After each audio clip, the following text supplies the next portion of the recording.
Extremely emotional moment here, and the emotions here are palpable. I'm being joined by an Israeli student. Your name? It's Pratibha. Pratibha, very good to have you here.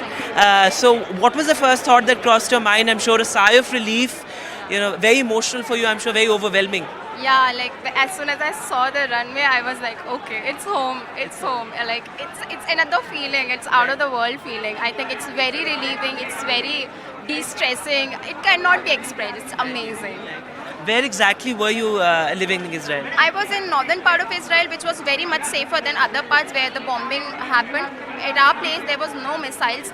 Till now, hopefully there'll be none. But the sirens got off, and hearing that my Israeli friends, peers, their brothers, sisters were on border, it was very devastating to hear how many people were killed. And oh my God, it was very brutal to be in this situation for. Describe to us the predicament of being in a war zone, at least close to a war zone. As you were saying, the place that you were in was relatively safer, but still to be in a country where an unprecedented war is unfolding.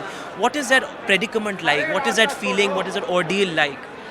I think it's a feeling that no one can ever understand, because when you're there, you're listening, hearing the sirens. It's another panic. Like everyone trains you how when you hear siren, you have to go there, you have to do this.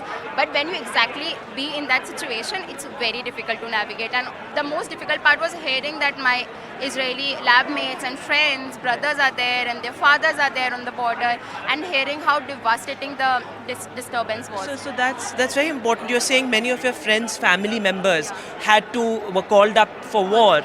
So that must have been very difficult for them. And you had, I'm sure you had to be there for them as well, emotionally there. So that must have been difficult as well.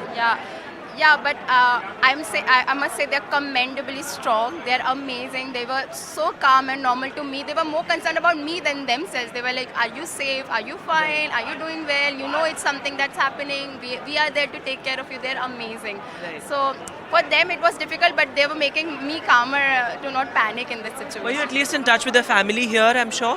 And where are you from exactly? I'm from Madhya Pradesh, Hoshangabad. My brother is coming, he lives in Noida, so he's coming to pick me up, and I just want to see my family now. My parents are going crazy to meet me, so I'll just go and meet them very soon. Before I let you go to meet your brother and your families, what are your thoughts currently? Because the war is still unfolding while you are safe. I'm sure that is something that's still there on your mind.